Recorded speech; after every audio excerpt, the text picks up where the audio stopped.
예정하신 선택과 예수 그리스도의 구속과 성령의 인치심으로 구원받은 성도에 대해서 에베소서 1장에서 3장까지 말씀하고, 이어서 에베소서 4장 1절은 너희가 부르심을 받은 일에 합당하게 행하라 라고 했습니다. 이 하나님의 부르심을 받은 성도가 어떻게 행하는 것이 합당한 것인가에 대해서 지금 계속해서 말씀을 드리고 있죠. 교회 안에서, 세상에서, 가정에서, 그리고 일터에서. 오늘은 일터에 관한 신앙생활에 대해서, 일터에서 어떻게 행하는 것이 하나님의 부르심에 합당하게 해가는 성도의 모습인가에 대해서 말씀을 드리기를 원합니다. 일터에 관한 말씀은 아마 우리 교회에서도 우리 전문가이신 장로님이 계셔서 아마 더 잘 강의 부탁드리면 잘 하실 것 같습니다. 우리 기회가 있으면 그런 강의도 좀 들을 필요가 있겠죠.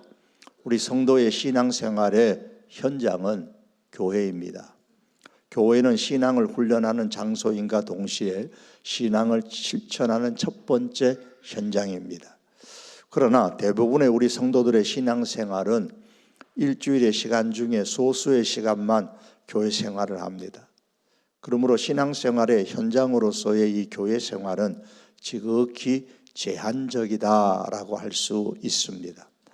성도의 신앙생활의 보다 넓은 현장은 우리의 가정과 살아가는 사회, 그리고 그 속에 있는 일터입니다. 이 곳들이 우리 성도들이 시간을 대부분 차지하는 그런 삶의 공간들입니다. 교회 안에서 신앙생활을 성공적으로 수행하는 성도들 가운데서도 가정과 사회와 일터 속에서 흔들리는 경우가 종종 있습니다. 그러므로 우리는 오늘 본문의 말씀을 특별히 마음에 담고 기억해야 될 줄 압니다. 직장생활을 하는 사람들의 이야기를 들어보면 종종 요즘은 생각이 많이 변해가고 있다고 합니다.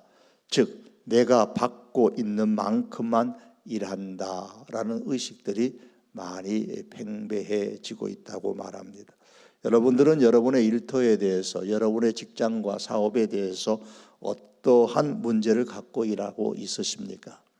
성경은 일터에서 발생하는 문제에 대해서 아주 구체적으로 해답을 사례마다 제시하고 있지는 않지만 아주 기본적인 큰 원리를 제시하고 있습니다. 오늘 본문 5절에서 7절의 말씀입니다. 종들아 두려워하고 떨며 성실한 마음으로 육체의 상전에게 순종하기를 그리스도께 하듯 하라. 오늘 본문 이 말씀에서 종이라는 단어는 당연히 바울 당시의 노예들을 의미합니다. 사람으로서 인권을 전혀 보장받지 못한 가장 처참한 상황에 있는 사람들이 바로 바울 시대의 종이요 노예였습니다.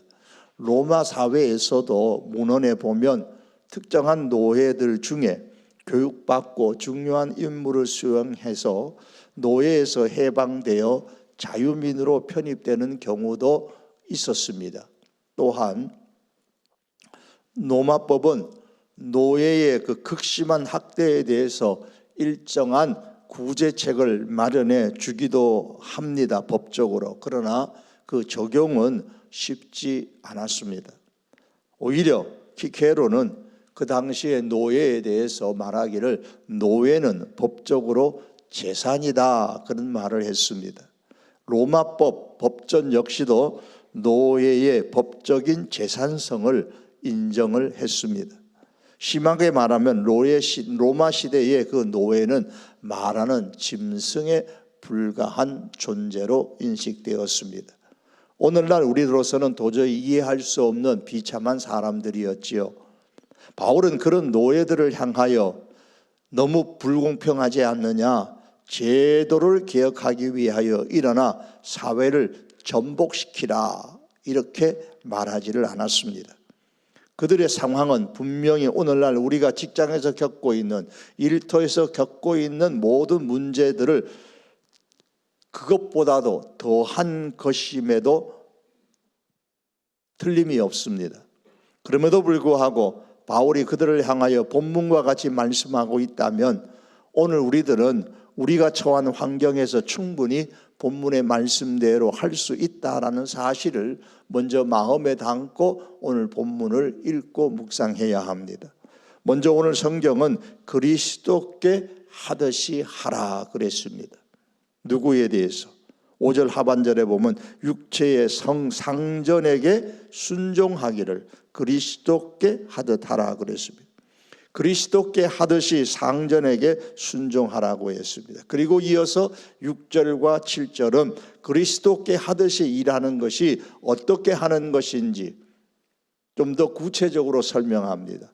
눈가림만 하여 사람을 기쁘게 하는 자처럼 하지 말고 그리스도의 종들처럼 마음으로 하나님의 뜻을 행하고 기쁜 마음으로 섬기기를 주께 하듯 하고 사람들에게 하듯 하지 말라. 여기서 핵심은 그리스도께 하듯이 일하는 것이란 뭐냐? 하나님의 뜻을 행하는 것처럼 일하는 것입니다. 비록 노예로 일하고 있지만 하나님의 뜻을 행하는 것처럼 일하라라는 말씀입니다. 하나님의 뜻을 행하는 사람을 우리는 하나님의 종이라고 부릅니다. 그렇다면 사람의 뜻을 행하는 사람은 사람의 종이라고 할 수 있을 겁니다.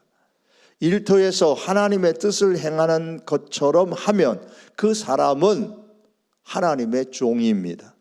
반면에 사람을 기쁘게 하기 위해서 일하는 사람은 사람의 종입니다. 그러면 우리는 일터에서 하나님의 종으로 사는지 사람의 종으로 사는지 우리는 분명히 분별할 수가 있습니다. 그러므로 우리 성도의 노동관, 직업관 이런 것들은 하나님의 종의 의식을 갖고 일하는 것입니다. 이 노동, 일은 하나님의 뜻을 행하는 것입니다. 왜냐하면 일은 처음부터 하나님께서 제정하신 것이기 때문입니다. 사람이 타락하기 전부터 하나님께서는 사람에게 일을 하라고 하셨습니다. 창세기 1장 28절에 땅에 충만하라, 땅을 정복하라, 바다의 물고기와 하늘의 새와 땅에 움직이는 모든 생물을 다스리라고 하셨습니다. 땅을 정복하고 모든 생물을 다스리는 것은 일하는 것입니다. 노동입니다. 이 사실을 시인은 시편 8편 4절에서 9절 말씀에서 다시 이렇게 언급합니다. 사람이 무엇이기에 주께서 그를 생각하시며 인자가 무엇이기에 주께서 그를 돌보시나이까. 그를 하나님보다 조금 못하게 하시고 영화와 존귀로 관을 씌우셨나이다. 주의 손으로 만드신 것을 다스리게 하시고 만물을 그의 발 아래 두셨으니 곧 모든 소와 양과 들짐승이며 공중의 새와 바다의 물고기와 바닷길에 다니는 것이니이다. 여호와 우리 주여, 주의 이름이 온 땅에 어찌 그리 아름다운지요. 이 말씀을 찬찬히 묵상해 보면 하나님께서 만드신 피조물들을 사람에게 다스리라고 하셨습니다. 그리고 다스리는 이 노동, 다스리는 일을 통해서 5절에 보시면 사람을 영화와 존귀하게 하셨습니다. 이런 면에서 볼 때에 본래 노동은 사람의 그 영화로움과 존귀함을 드러내는 일입니다. 다른 모든 피조물 가운데에서 사람을 사람되게 존귀하게 만드는 게 뭐냐? 바로 노동, 일입니다. 그러므로 노동은 사람의 본질적 가치를 드러내는 것입니다. 또한 사람의 그 일의 목적은 9절에 보시면 주의 이름을 온 땅에 드러내는 것이라 그랬습니다. 따라서 사람이 이 목적에 따라서 일을 하는 것은 아름다운 것이다. 어찌 그리 아름다운지요 그랬습니다. 이로 볼 때에 하나님이 본래 제정하신 그 노동의 목적은 주의 이름을 드러내는 것입니다. 그런데 사람만 일을 하는 것이 아닙니다. 성경은 하나님께서도 일하신다고 하셨습니다. 시편 104편 24절에 보면 시인은 하나님의 일하심에 대해서 여호와여 주께서 하신 일이 어찌 그리 많은지요. 주께서 지혜로 그들을 다 지으셨으니 주께서 지으신 것들이 땅에 가득하니이다 그랬습니다. 하나님의 천지 창조와 섭리는 하나님께서 일하신 결과임을 오늘 이 시인이 말씀하고 있습니다. 더 나아가서 예수님께서도 일하십니다. 예수님께서 말씀하시기를 내 아버지께서 이제까지 일하시니 나도 일한다라고 하셨습니다. 하나님께서 일하시니 예수님께서도 일하십니다. 하나님께서 일하시고 예수님께서 일하시니 하나님의 백성이요 예수 그리스도의 사람인 우리 성도가 일하는 것은 당연합니다. 그러므로 성도인 우리는 일을 하는 것, 즉 노동이라는 것은 본래 사람의 존재 가치를 드러내는 일이요, 즉 사람의 영화로움과 존귀함을 드러내는 일이요, 노동의 이 목적은 하나님의 이름을 드러내는 것임을 우리가 마음에 꼭 새기고 있어야 합니다. 그렇기 때문에 성경은 일하기를 싫어하는 게으른 사람을 책망하며 권면하셨지요. 게으른 자여 계미에게로 가서 그가 하는 것을 보고 지혜를 얻어라. 게으른 자여 너는 어느 때까지 누워 있겠느냐, 어느 때까지 잠이 깨어 일어나겠느냐라고 책망하셨습니다. 그러므로 게으름은 사람의 영화로움과 존귀함을 저해하는, 사람의 본질적 가치를 저해하는 행동입니다. 또한 게으름은 하나님의 이름을 드러내는 것을 방해하는 행동입니다. 그렇다면 성도인 우리는 일터를 하나님의 뜻을 행하는 현장으로 여기고 하나님의 뜻을 행하듯이 하나님의 종의 사명을 갖고 일에 우리 자신들을 헌신할 수 있어야 합니다. 그럼 구체적으로 어떻게 일할까요? 먼저는 오늘 본문에 보시면 구체적으로 일을 하는 과정에 있어서 눈가림으로 일하지 말아야 하고 하나님을 경외하는 마음으로 성실하게 일하라 그랬습니다. 이것이 5절에 보시면 종들아 두려워하고 떨며 성실한 마음으로 라는 말씀의 의미입니다. 두려워하고 떤다는 것은 종이기 때문에, 내 신분이 종이기 때문에 그 주인의 채찍에 대한 공포에 질려서 순종하라. 그래서 두려워하고 떨림으로 순종하라, 그런 뜻이 아닙니다. 오늘날로 말하면 내가 사원이고 내가 아랫사람이기 때문에 윗사람의 말에 대한 공포에 질린 상태로 내 밥줄과 우리 가족들의 밥줄이 달린 상태이기 때문에 두렵고 떨림으로 순종하라라는 말씀이 아닙니다. 여기서 말씀하는 두려움과 떨림은 빌립보서 2장 12절에 나오는 두려움과 떨림과 같은 뜻입니다. 빌립보서 2장 12절은 말씀합니다. 그러므로 나의 사랑하는 자들아 너희가 나 있을 때뿐 아니라 더욱 지금 나 없을 때에도 항상 복종하여 두렵고 떨림으로 너희 구원을 이루라. 구원을 이루는데 두렵고 떨림으로 이루라고 했습니다. 우리 성도는 이미 예수님의 십자가의 피로 구원받은 사람이지만 또한 동시에 구원의 완성을 향하여 노력하는 사람들입니다. 지옥에 가 있는 것이 당연한 나 같은 사람을 하나님께서 구원해 주셨는데 이 구원이 완전히 성취될 때까지 내가 이 땅에서 어떻게 살아야 하나, 하나님께 용을 당하지 않도록 내가 과연 살아갈 수 있을까, 그래야 될 텐데, 이런 마음으로 사는 것이 바로 두렵고 떨림으로 구원을 이루는 생활입니다.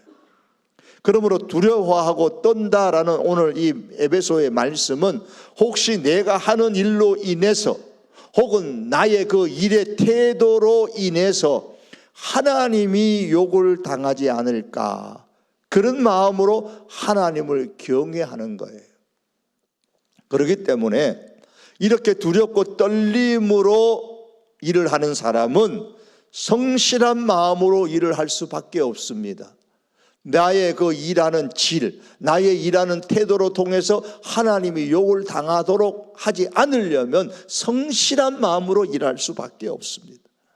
하나님을 경외하는 태도로 성실한 마음으로 일할 때에 비로소 그 일터에서 노동의 목적이 되는 하나님의 이름이 아름답게 드러나게 됩니다. 둘째로 구체적으로 일을 하는 과정에 있어서 어떻게 해야 되느냐? 사람을 기쁘게 하려는 태도로 일하지 말고 하나님을 기쁘시게 하려는 태도로 일하라 그랬습니다. 6절에 보시면 사람을 기쁘게 하는 자처럼 하지 말라 그랬고, 7절에서도 하반절에 보면 사람들에게 하듯 하지 말라 그랬습니다. 사람을 기쁘게 하려는 태도로 사람에게 하듯 일하는 사람은 사람의 종이지 하나님의 종이 아닙니다. 지금 바울이 이 말씀을 하고 있을 때 1차적으로 듣는 사람들은 에베소 교회에 있는 성도들, 특별히 종들입니다. 거기에는 종들이 많았어요. 비록 너희들의 신분이 종이지만, 그러나 너희 주인에게, 사람에게 하듯 하지 말고 비록 주인에게 순종하더라도 하나님의 종인 것처럼 그렇게 하나님을 기쁘시게 하는 자세로 일하라 그랬습니다. 셋째로, 구체적으로 일을 하는 과정에 있어서 어떻게 할 것인가? 기쁜 마음으로 하라 그랬습니다. 7절에 보시면 기쁜 마음으로 섬기기를 주께 하듯 하라. 기쁜 마음으로 섬기기를, 누구를? 주인을. 오늘로 말하면 기쁜 마음으로 우리에게 주어진 그 일터를 하는데 주님께 하듯 하라 그랬습니다. 일터에서 일하는 것, 어떻게 해야 기쁜 마음으로 할 수 있을까요? 여러분, 기쁜 마음으로 일이 잘 됩니까? 물론 개인 사업을 하신 분은 그런지 모르겠어요. 그러나 직업 속에서 일하시는 분은 어느 정도로 기쁜 마음으로 일하게 되십니까? 사람이 본래 타락하면서 그 일하는 노동의 목적도 타락하고 말았습니다. 타락하기 전에는 하나님의 이름을 나타내는 것이, 아름다움을 드러내는 것이 노동의 목적이었는데, 타락한 이후에는 노동의 목적이 사람 자신이 되고 말았습니다. 사람 자신의 그 부의 축적과 사회적 어떤 지위의 강화가 바로 노동의 목적이 되고 말았습니다. 내가 이 일터를 통해서, 이 직업을 통해서, 이 사업을 통해서 내 부를 축적할 것이다. 혹은 내 사회적 지위를 더 높일 것이다. 강화시킬 것이다. 이것이 노동의 목적이 되어버렸다 말입니다. 예컨대 르네상스 시대 이탈리아 정치 철학자인 마키아벨리는 노동을 일컬어서 국가 권력과 국가의 그 생산성을 증대하기 위한 수단으로 그렇게 여기면서 노동자는 국가 발전을 위한 도구다, 그렇게 생각을 했습니다. 성경에 보시면 가인이 범죄한 이후 에덴 동쪽의 놋 땅에 거주하면서 성을 쌓았습니다. 하나님께서는 가인에게 유리하는 자가 되리라 라고 했지만, 가인은 그 유리하는 것이 두려워서, 그 유리하다가 언제 죽을지 두려워서 성을 쌓아가지고 유리하는 인생을 멈추고 자신을 스스로 보호하는 그런 삶을 살려고 했습니다. 그가 성을 쌓는 일 자체가 하나님의 이름을 드러내려는 목적이 아니라 스스로 자신을 보호하고 드러내려는 행동이었습니다. 그리고 노동의 타락을 가장 집약적으로 보여준 행동이 바로 창세기에 나오는 바벨탑 사건입니다.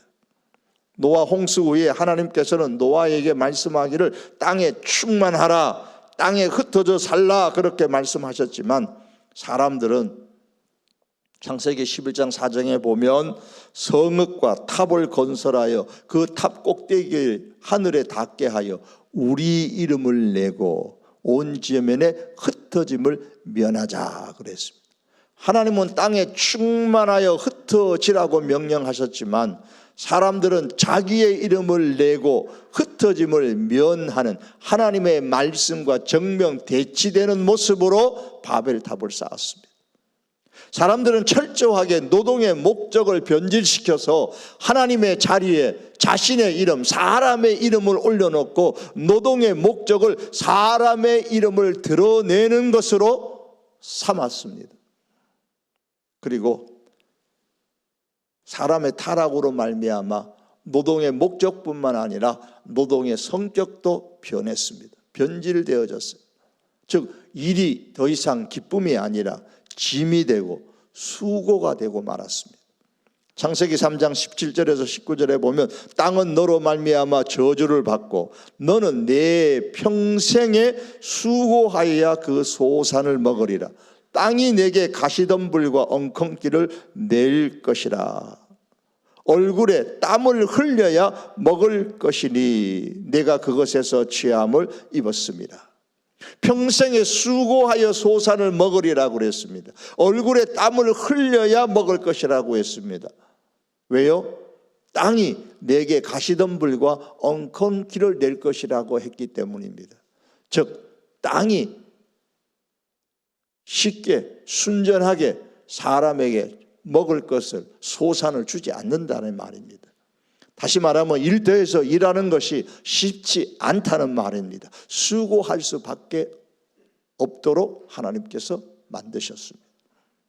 노동의 목적이 타락하고 노동의 성격이 이렇게 변함으로 말미암아서 오늘날 일터는 오로지 자기 부의 축적과 자신의 사회적 지위를 강화시키는 그런 도구가 바로 노동, 일터가 되고 말았습니다.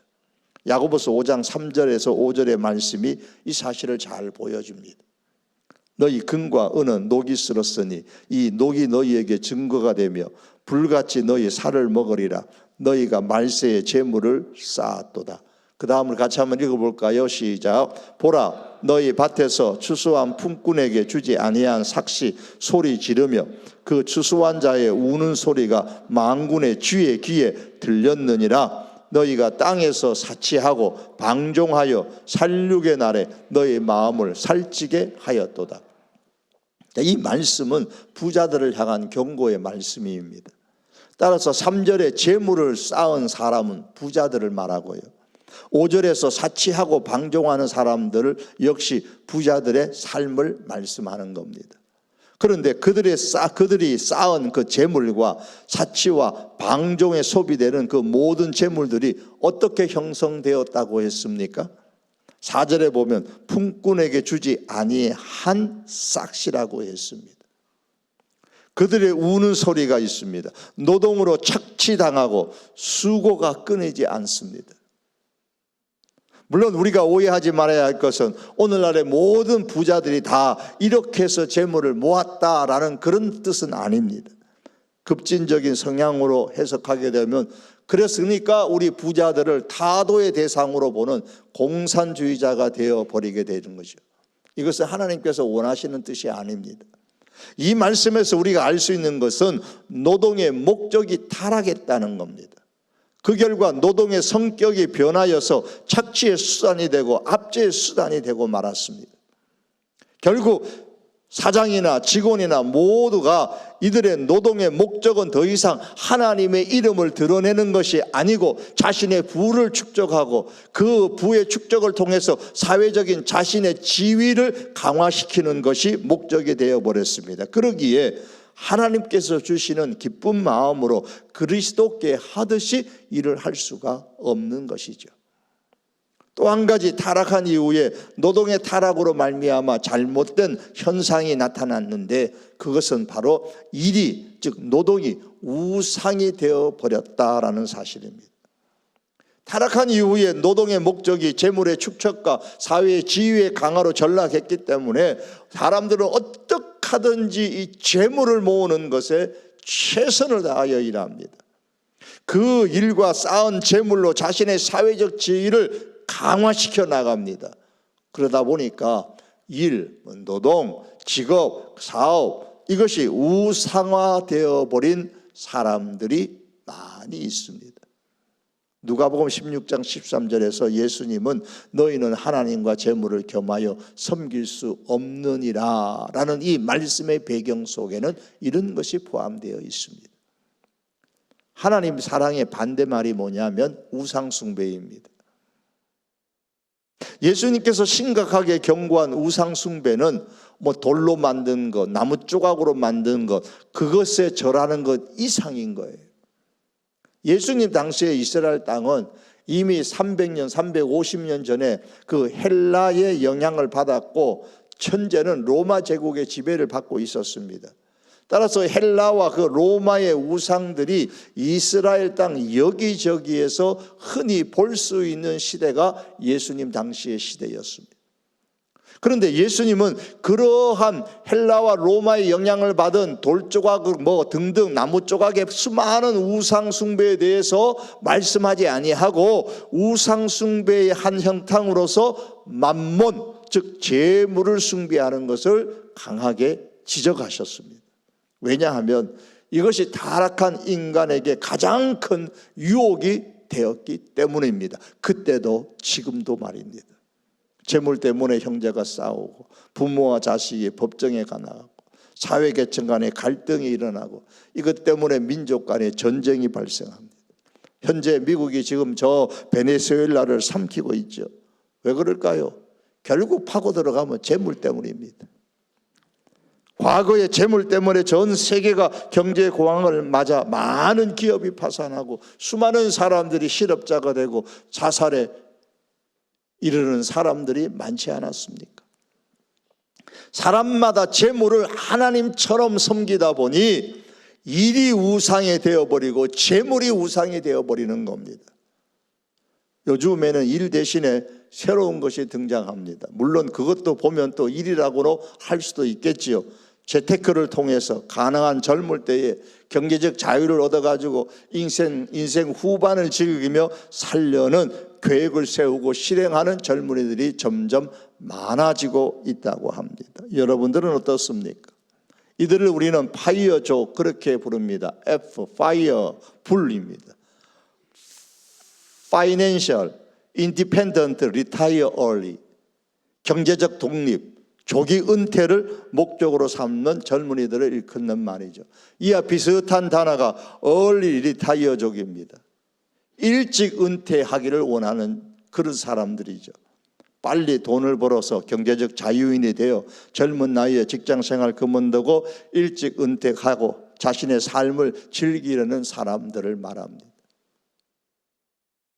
보다 젊은 나이에 부를 축적하여서 일찍 은퇴하려고 하니까 그 방법은 일반적인 직업, 일반적인 일 갖고는 안 되는 거예요. 그래서 재테크에 집중합니다. 그러다 보니까 오늘날 재테크가 또 다른 형태의 우상 숭배로 젊은이들 속에 자리 잡고 있습니다. 재물 자체가 우상이 아니고 일 자체가 우상이 아니고 재테크 자체가 우상은 아니지만 이러한 것들이 하나님의 자리를 대체하고 사람들의 마음 중심에 자리 잡고 앉아서 사람들의 마음을 제멋대로 움직이고 있으니 노동과 재테크 그리고 재물을 우상으로 숭배하는 사람들이 점점점 늘어가고 있는 현 시대의 상황입니다. 자연히 재물에 따라 마음이 요동칩니다. 기쁜 마음으로 그리스도께 하듯이 일하지를 못합니다. 그럼 여러분 어떻게 해야 일과 그 노동, 재테크와 그 재물이 우상이 되지 않고 기쁜 마음으로 일을 할 수 있을까요? 성경은 오직 한 가지, 그 해답은 예수 그리스도 안에 있다고 말씀합니다. 예수 그리스도를 말미암아 구속받은 우리 성도들은 그 노동과 재테크를 하나님의 뜻을 행하는 기회로 삼고 그 재물을 하나님을 섬기는 도구로 삼아야 합니다. 이를 그리스도의 삶을 구현하는 기회로 삼아야 합니다. 일터를 하나님의 뜻을 실현하는 현장으로 삼아야 합니다. 이것이 오늘 성경 공문이 말씀하고 있는 핵심 내용이에요. 그리스도께 하듯 하라, 하나님의 뜻을 행하는 것처럼 하라 그랬습니다. 타락한 노동의 목적을 예수 그리스도의 신앙으로 회복하라는 겁니다. 그렇게 회복한 사람은 더 이상 노동을 부의 축적의 수단으로 삼지 않습니다. 자신의 사회적 지위를 강화하는 도구로 삼지 않습니다. 이들의 관심은 오직 일터에서 나를 구원해 주신 예수님의 이름을 높이는 데 있습니다. 어떻게 하면 내가 일터에서 일을 제대로 해서 예수님의 이름이 높임을 받을까? 거기에 집중하는 것이 예수 그리스도의 사람입니다. 이것이 제가 새벽에 말씀드린 것처럼 하나님 나라의 가치 방식으로 살아가는 겁니다. 그렇기 때문에 성실한 마음으로 일하게 되고 눈가림으로 일하지 않습니다. 상사가 있을 때 열심히 일하는 척하고 없을 때는 적당하게 때우는 식으로 결탄코 그렇게 일하지 않습니다. 재테크를 하더라도 남의 말만 듣고 하지 않습니다. 재물에 대한 분명한 선한 목적이 있기 때문에 재테크를 하더라도 자신이 직접 책을 보고 정보를 수집하고 심려를 기울여서 많은 노력한 끝에 재테크를 합니다. 그리고 그렇게 노동과 재테크를 통해 얻은 재물에 대해서 결단코 내가 수고하여 얻었다고 생각하지 아니하고 이 또한 하나님의 은혜인 줄로 여기고 어떻게 하면 이것들을 주님의 이름으로 선을 베풀어 주님의 이름을 드러낼 수 있을 것인가를 생각하고 계획하고 실천합니다. 이게 하나님의 나라의 방식으로 살아가는 예수 그리스도 안에 있는 하나님의 사람들의 일터에 대한 생각입니다. 이런 면에서 우리 교회 청년들 가운데서 부자들이 많이 나왔으면 좋겠습니다. 자신을 위해서 돈을 사용하는 세상적인 그런 부자가 아니고 하나님의 이름을 위해서 돈을 사용하는 부자가 많이 배출될 수 있기를 축복합니다. 하늘에 쌓아둘 줄 아는, 하나님의 하늘에 쌓아줄 줄 아는 그런 세계적인 부자가 많이 나타났으면 좋겠습니다.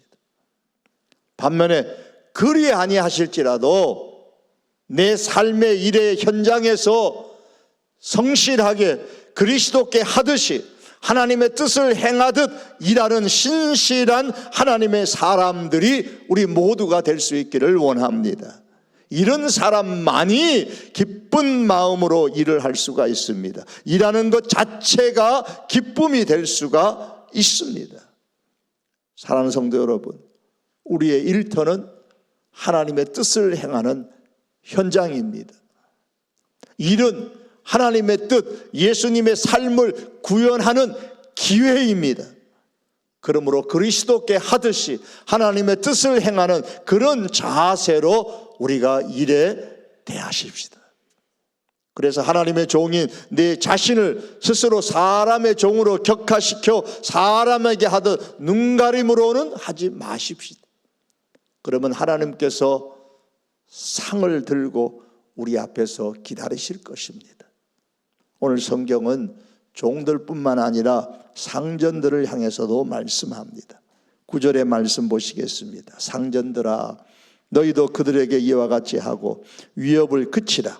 이는 그들과 너희의 상전이 하늘에 계시고 그에게는 사람을 외모로 취하는 일이 없는 줄 너희가 알미라. 상전들도 종들에게 이와 같이 하라 그랬습니다. 하나님의 뜻을 행한다는 마음으로 그리스도께 하듯이 성실한 마음으로 기쁜 마음으로 사원들을 직원들을 대하고 고객들을 대하라 그 말씀입니다. 사장이 사원에게 상사가 아래 직원에게 이렇게 하려면 나의 직원과 나의 상전이 하나님과 함께 있다는 것을 깨달아야 합니다.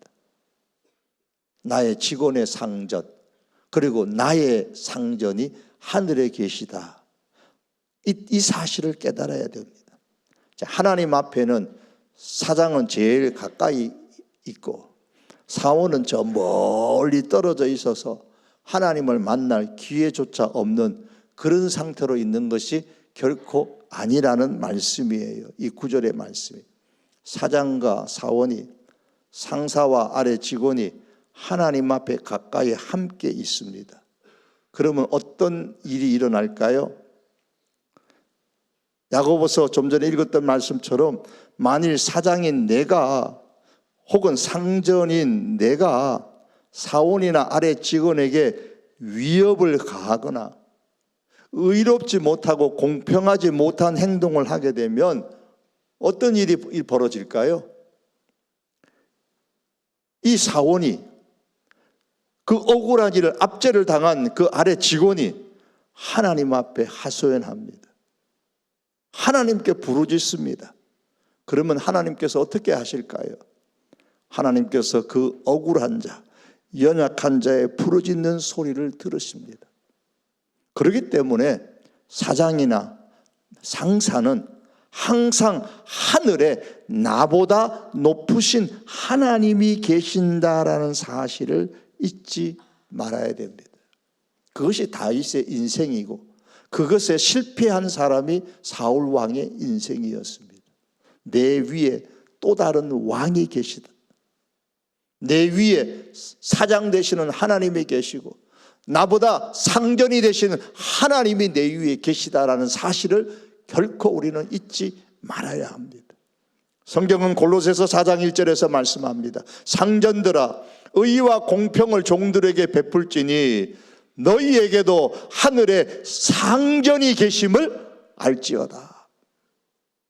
하늘에 나의 상전이 계신다라는 사실을 믿는 그 기업주나 그 사장이나 그 회사의 그 높은 지위에 있는 상사는 직원들을 도구로 부리는 위한 존재로 인식하는 것이 아니고 내 위에 계신 그 하나님이 사장인 나를 대해 주신 것처럼 높은 지위에 있는 상사인 나를 대해 주신 것처럼 사랑과 섬김의 대상으로 사원과 직원을 인식하게 됩니다.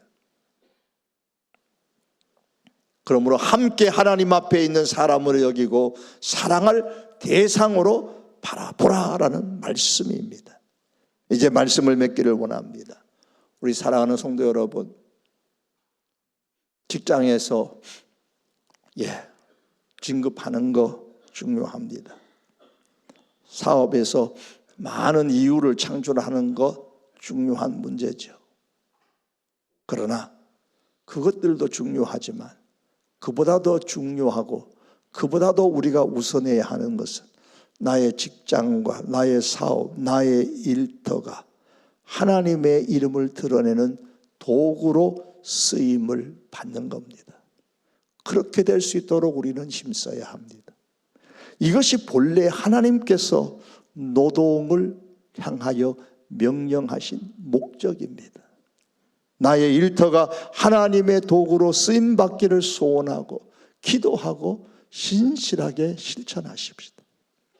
하나님의 이름을 드러내는 것을 목적으로 삼고 그리스도께 하듯이 하나님의 뜻을 행한다는 그 자세로 일할 때에 우리의 일터는 하나님의 뜻을 행하는 현장이 될 것이요 우리가 하는 모든 일들은 그리스도의 삶을 구현하는 기회가 될 것이며 우리가 행하는 모든 일은 바로 하나님의 일이 되고 우리는 하나님의 종이 되는 것입니다. 그리고 하나님께서는 그렇게 일하는 모든 사람들에게 그 상을 잊지 아니하시고 갚아주십니다. 8절 하반절에 주께로부터 그대로 받을 줄을 알미니라. 이는 각 사람이 무슨 선한 일이든지 종이나 자유인이나 상전이나 아니면 아랫사람들이나 사장이나 사원이나 주께로부터 그대로 받을 줄을 알미니라. 왜? 하나님의 뜻을 행하고 그리스도께 하듯이 했기 때문입니다.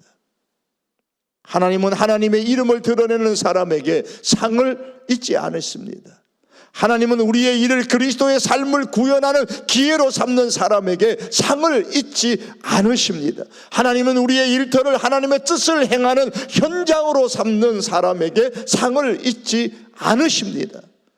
그러므로 우리가 교회 안에서뿐만 아니라 일터 속에서 그리스도께 하듯이 하나님의 뜻을 행하듯이 일함으로 통해서 하나님의 큰 상을 받는 하나님의 사람들이 될 수 있기를 축복합니다. 18세기 신학자요 목회자요 부흥의 선구자였던 요나단 에드워드가 이런 결심을 했습니다. 나는 결심했다. 나의 온 마음을 다하여 주를 따르리라. 나는 결심했다. 다른 사람이 하든 안 하든 나는 할 것이다. 사랑하는 성도 여러분, 우리도 결심하십시다. 다른 사람은 일터에서 하든 안 하든 다른 그리스도인은 일터에서 하든 안 하든 나는 결심하십시다. 다른 사람의 상황과 직책과 일하는 태도와 비교하지 아니하고 하나님께서 나를 부르신 그 부르심의 일터 현장에서 나는 믿음으로 성실함으로 죽게 하듯이 기쁜 마음으로 하나님의 뜻을 행하듯이 하여서 그리스도의 삶을 실현할 것이다. 남이 이렇게 하든 안 하든 저와 우리는 이렇게 결심하며 행할 수 있기를 주님의 이름으로 축복합니다. 기도드립니다.